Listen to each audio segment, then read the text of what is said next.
check Daniel's like Facebook and the We Partners Network, or actually my Facebook. Actually yours. Oh, do we need to set it up? No, I got the We Partners Network on there. You did? So yeah. Real quick, everyone. All right, 1, 2, 3. All right. There we go.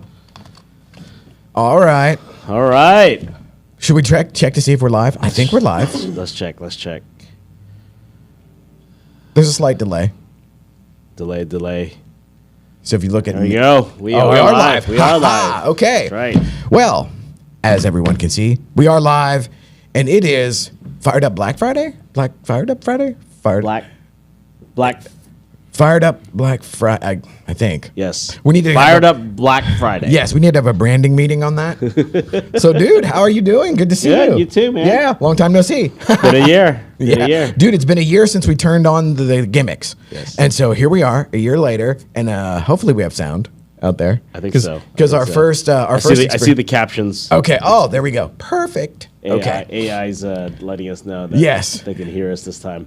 And okay. Note to self. I'm gonna have to do that. Okay. I'm gonna have to make that. So, this is the first time that we've not really had a crew. Yeah. So I had to come in and relearn everything this morning, which is the challenge of getting older, where it's like conceptually I understand all of it, but it's like I forget how to run things. So how are you doing, man? Been good. Thanksgiving, family time. Had you over. We had some prime rib. Oh, dude, that prime rib. I could eat it now. I mean, it's like that is special sauce that I made. So. Yes. Did you name the sauce? Is it just the Daniel special sauce? I don't know. I don't know. But that was so good. And it was low carb all across the board, which is right in my wheelhouse. Smoked that turkey. Yeah. Turkey was good too. Good. And you had the New York strip. So it was like carnivore Thanksgiving. That's right. The way the Lord intended. So here we are. It's traditionally like a 4-day weekend, which I am weird or off in or not normative, as they would say these days, that I look forward to catching up on work over the weekend. I think because no one's calling you, no one's bothering you, it's good to kind of reflect. And all at the same time, it's like, hey, what do I need to finish up? We got only a month left. Yes. Isn't that crazy? Yeah. And this makes 50 weeks in a row that we've gone live, which I mean, hopefully there's been at least an incremental increase in quality, but consistency is the thing. And I mean, you are you've been consistent. I mean, you have been sort of the template for consistent, and I'm still amazed. Now, yeah, of course, you're 10 years or 9 years younger than me or whatever, but I'm amazed at the output and how much you actually do. You must be, would you consider yourself introverted or extroverted? So I need people around me, so I'm extroverted that way. But then when it's like meeting new people in a setting, I'm introverted. So it's kind of weird. Okay. I have that blend too, but because I know. That's why I'm behind the camera. I'm taking pictures all the time. Although you are the one that, of course, my love for the sound of my own voice notwithstanding, you are the one that forced live on me. Where we did that at the what was the 15-14 the rubbed off the live on you. Yeah. Well, you got me used to the idea of no post-production. I mean, like the whole live thing and the whole gimmick is, there is the thing of, we don't even know what we're doing, so we're live. Yep. And so there's the fun and the anxiety and the sort of like adrenaline that comes from that. But then there's also when you turn it off, you're done. Yeah. And it's like show's over, whatever. And now we have the beauty of AI where we'll chop this up and there might be actually some like useful tidbits or whatever. Yep. But power of AI. Yes. Oh man, I love that. Yes. That like the Opus Clips deal. Oh, fabulous. But the idea of just getting on there and getting consistent and getting used to like the message and everything, and then watching you where you're like the ultimate MC, where you're like all things to all people, and like that for me, I don't have the energy, and so that's one of those things where I like to go in, have the like short burst where I sprint, and then I'm out. And then I need to go. Like, I see you with the gimbal really quick. Dude, I learned that. It's so funny. Okay, so one of the things I'm thankful for, I won Affiliate of the Year at Metrotex. Yes, congratulations, man. But so it's funny that you mentioned this was pre-gimbal. This was in the days before they invented the cell phone gimbal. So one of the things that I would do is I'm brand new to the face-to-face world of doing any of this stuff. So I'd worked at Citi. So I'm in the ivory tower, you know, and you work portfolio, you work whatever that they want you to work. And the next thing I know, I'm thrust into like face-to-face. And the meetings, the networking stuff, it was just like, you know, basically, hey, force yourself to have a panic attack and freak out and just, you know.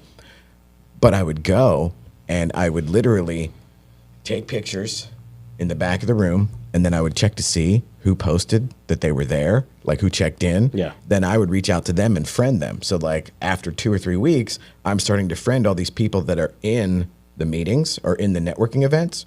And then I would go to the next one and I would tag the people that I knew.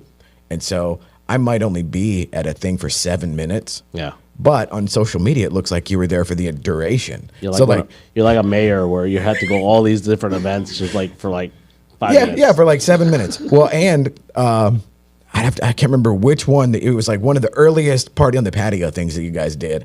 I literally, well, and I did it the last time too, the first prime rib.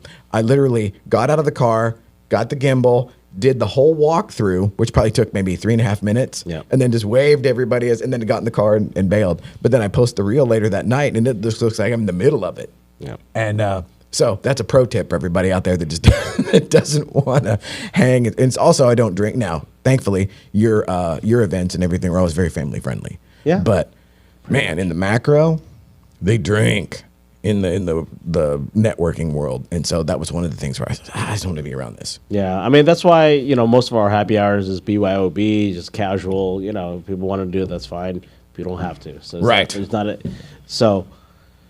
Yeah, the patio has been great, dude. Well, and it's one of those things where I would watch you, and he's like, okay, so you bought that kick-ass grill, like that grill, that monster thing, and I'm like, wow, okay. And it was like, did you build the patio so you could buy the thing? To, you know, because I was like, because you're like me, you're a gadget guy. Now I don't cook, but I do have an air fryer, which I love. I love that. But you're a gadget guy, so you got that. I'm looking at that. I'm like, okay, that's like a restaurant grill. And it's like, okay, did you get that just for the sake of facilitating because it was like patio, grill, boom, party. Well, when you have people over, people have to eat, right? And one meal a day. I think Moen and I walked into Costco and we're like looking at this Blackstone. We're like, and he goes, "Hey man, I'm gonna get this for you." I was like, great. So he donated. We got people who donated the Blackstones. Whoa. And okay. then I got the grill, and then we just started like, well, let me try it out because I never really grilled on a Blackstone or a flat grill, and it's actually pretty easy to clean, and I can do other things with it. When y'all did the blowtorch thing, the blowtorch that was actually YouTube. That was like looking at sous vide. If you don't know what sous vide is, Google it. I know what it is now. It is. I would say it's awesome. Yeah. That's about as much as I can say. But dude, the blowtorch gimmick, that was killer, and it made for good content. So it was it was perfect. Yes. And like the little pyromaniac in me from when you're like 9 or whatever, and you just I could set things on fire. I just don't want the fire department to catch these videos. Like, what is he doing? Right. Well, just like keep everything on the down low. That's right.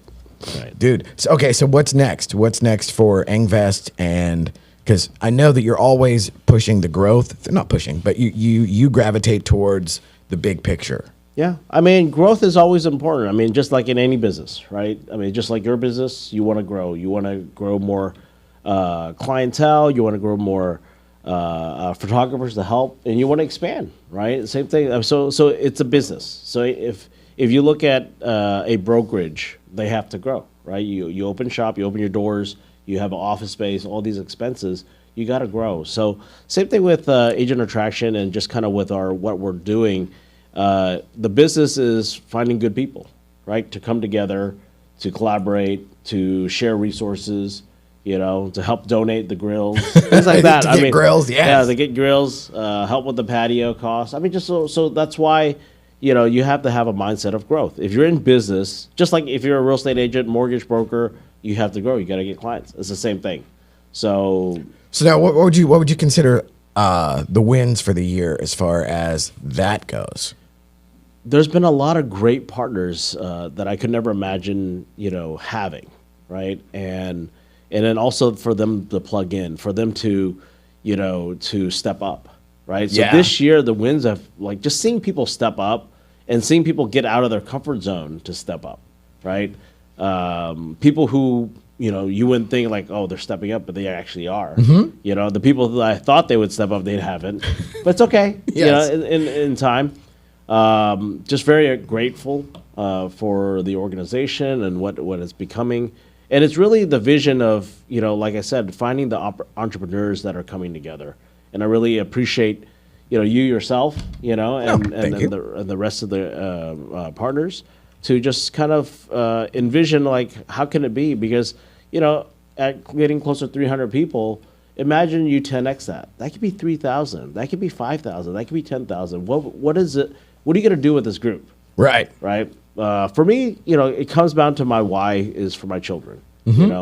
Recently my wife had a stroke. She's recovering. She's doing really well.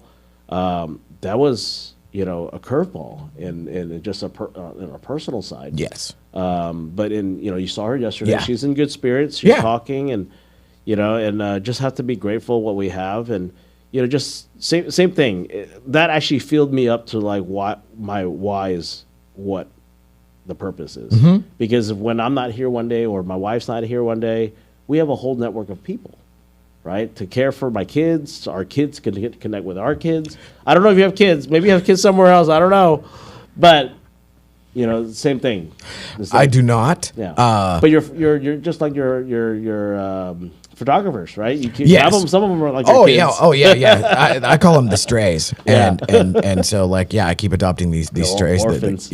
And but there is something about that building something bigger than you. Yeah. And it's like because I would I never thought in those terms, and then to actually see that, and then now do you think that the kiddos will like lean towards because I mean you got a generational thing going on there, like listening to your brother and your mom talk yesterday about having the restaurant and like like this generational real estate thing, and so like the empire that you have there, do you think the kids will plug into that or be like meh?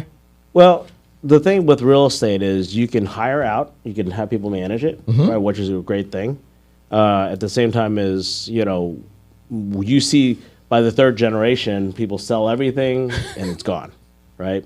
And that could be true. We can't stop that. Yeah. But if the kids are surrounded with the right people, reading the right books, following the right podcasts now, right? Using AI to like kind of track their finances and figure out what to do better, instead of doing these major big development. And nothing wrong with development, but just knowing that, hey, if you're going to do a $100 million project, guess what?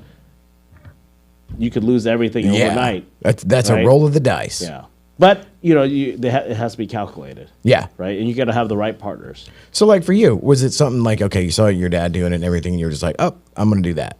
Yeah, I grew up in the business where, my dad would take me to the properties, do the roofs, do the concrete, parking lot, and I enjoyed it. And also going back to Hong Kong, he was raising capital, right? That really, I saw that it was raising capital, buying all these properties. He closed over 100 shopping centers in 6 years. From 1990 to 96, he closed over 100 shopping centers. Wow. Raised over $200 million in cash, throughout those. Okay, so that's part of the origin story I did not know.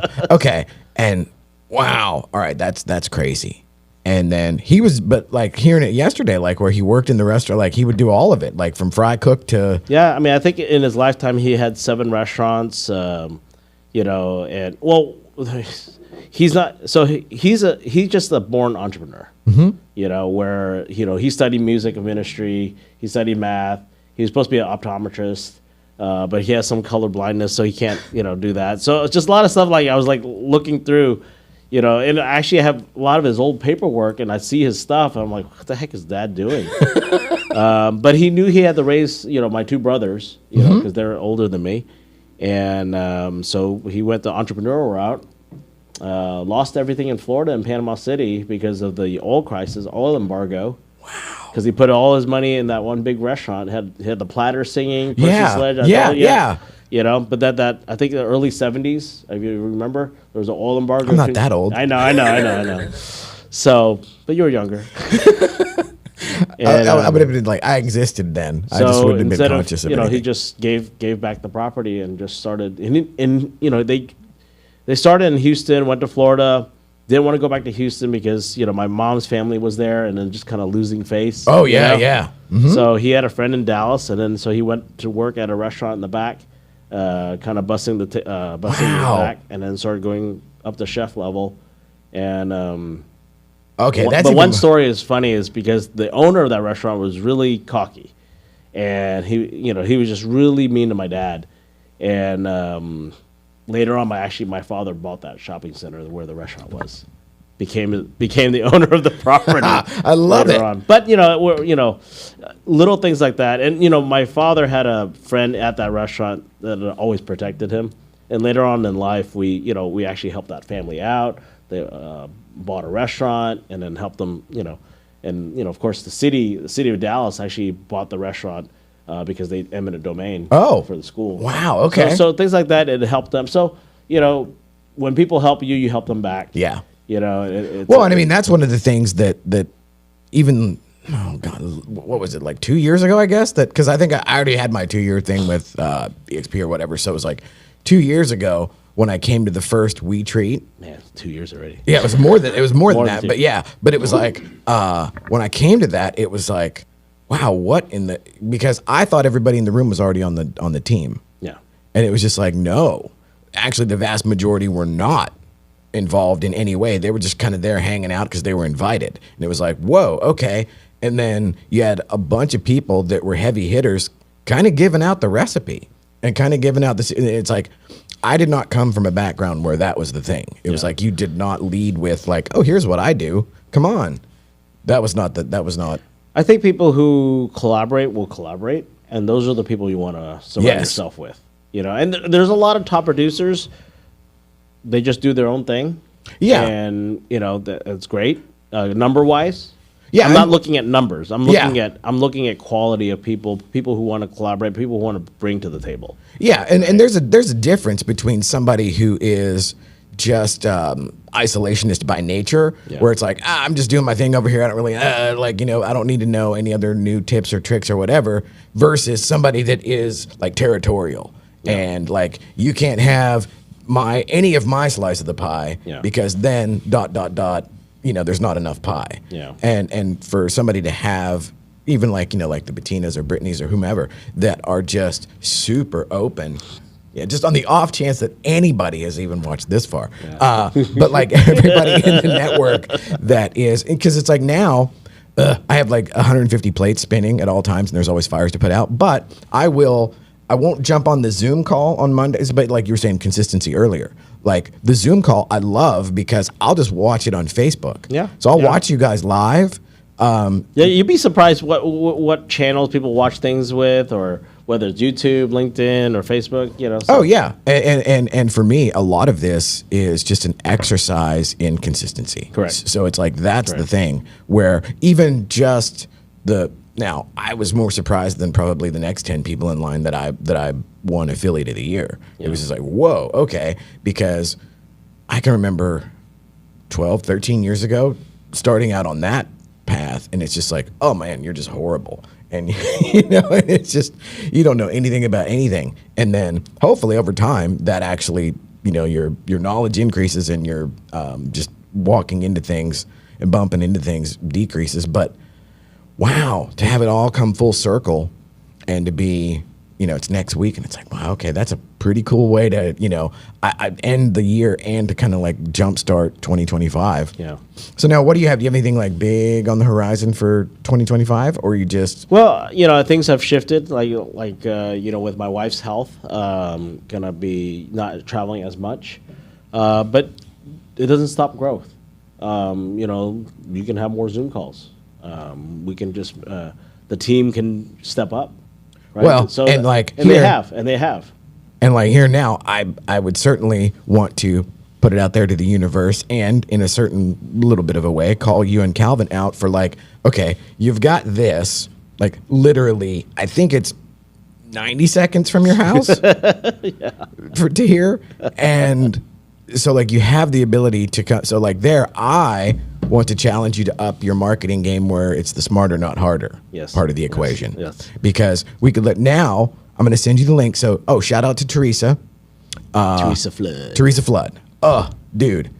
She's awesome. Yeah. She's not only a total rock star, but she came in because I'm the king of not prepping for anything, just because there's other stuff, there's other fish to fry. Yeah. And one of the things I always, one of my other partners, Lance, I always just like, hey, dude, just remember, nobody cares.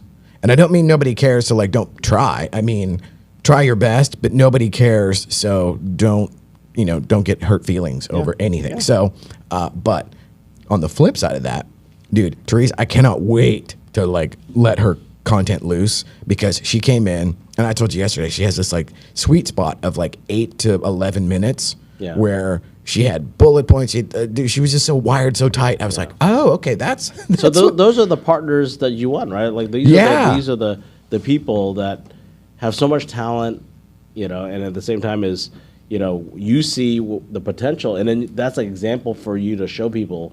Yes. Content. Yeah. Right? And so like they now, can learn from that. I'm gonna use that exact example on you and Calvin, where it's like, okay, you guys, absolutely grown the network, and you're fixing to hit, 300 or about to, or just have. And then the next thing is like, okay, well, she built her little stylistic thing off of having 600, agents as a sales leader or whatever. But I'm like, man, there's no reason why you guys can't do that stuff, like carve out some time to just, because part of it is I want to see, like, one of the biggest payoffs for me is when an idea works. And so I want to see, so like I have a bunch of ideas, because knowing you guys as well as I do now, there's like a handful of ideas that it's like, I want to like, oh, what would happen if we did this? And then all of a sudden, like you said, okay, you're not going to travel as much. Okay, well, now we can digitally do those miles, and just have stuff on a loop, because even just like the, you're doing the numbers thing or whatever. And it's like, no, I love the killer digital whiteboard and all that. But let's drill that down into like a thing. So I'm just putting that out there as like one of my goals for 20, because it's like it's on live, has to happen now. Yes, exactly. Calvin, you hearing this? Yes. And because I mean, you guys are, well, the other thing is you guys are both good and personable on camera, which is, I've had times where that's not the case. Yeah. And we've all had the things where like people get on and they're live and whoa, and they freeze and they freak out. And these lighting is intimidating. This black. Well, and I actually dialed them back a little bit. I think it was last week, Wayne and I were on here because I had everything super dialed up because Teresa was sitting down. So like instead of somebody standing, which you're closer to the light and it's more evenly lit on the face. Well, she was sitting down, so she was completely. So I had everything dialed up, and then when I flipped him for me and Wayne to go live, it was like whoa. And then when I saw the actual rerun of the feed, it like, dude, we were totally blown out and washed out and looked like ghosts. And it's like, oh, okay, well, whatever. Again, nobody cares. Yes. The thing was that we actually did the live thing. And so like he's off in Canada, visiting or whatever. And so like, I appreciate you coming in and hanging out. No problem. And now, is there any kind of event or anything on the immediate horizon? We'll have a commercial event January 8th. Jim Wong is coming. And then, so we'll, the goal for 2025 is really sharing this model to the commercial practitioners because it's very different. At the same time as we have to find those collaborative partners, people who have open mind to understand, new ways of doing business. So now are you going to do the event at headquarters? Local Good Coffee. Oh, across the Oaks, yeah. Oh, yeah, so yeah. They have an event space in the back, can fit about 150 people. Nice. Yeah. Okay. So, well, then let's like do some like. Let's go back over. Let's go to the Good Coffee location and set up, because one of the things. Okay, so now I have the second studio in Colleyville. Yeah. Well, we just found out 2 weeks ago that the training room is actually set up for live streaming. It's wired for internet. There's remote controlled cameras, and nobody really knew that was in there. And so I love the idea now of. So that's one of my things for next year is to do the events, but in a digital format as well as live. Yes. And we were talking earlier about the AI. There is a way to repurpose all of this stuff that is just like a force multiplier. Yeah. Because even like did I send? Here, I'm just having a conversation. Hey, did I send you the links to whenever you and James came in? It was like I chopped all of that up. And I don't think I have seen. I don't think so. Okay. So there. That's on the to-do list for today. That's right. All right then. So and then January the 8th is Elvis's birthday, so you could do like a little Elvis themed thing. Okay. Hey, only he would know that by heart. Well, anything else you want to throw out there for the year's end? No, just just be grateful. We're blessed to be in the United States of America and in Texas. Yes, sir. Elections are over, so we can kind of I'm excited. I am, to coin a phrase, fired up. Yeah, we are fired up, and 2025 is going to be great. Yes. It's not over yet. 2024 is not over. You got a whole month. There's a lot that can happen. Yes. Just have to keep on pushing and just kind of grow and set your mindset. I think it's really, really about mindset. Because if you have a wrong mindset, you're not going to go anywhere. Yes, very true. And humans tend to skew negative anyhow. Just as a Darwinian survival technique, it's beneficial to skew negative. But now that we have civilization, being negative doesn't really pay off. Yeah. And I'm wildly optimistic, and a lot of times just. Yeah, that'll work. And then in the middle, just you figure out, oh, maybe not. Yeah. But again, nobody cares. Nobody cares in the sense of if you don't try, what are you going to do? So, Well, all right then. All right. Should we go tackle Black Friday? Black Friday. All right. Now I got to get up and go stop the recording. Stop. This message is brought to you by.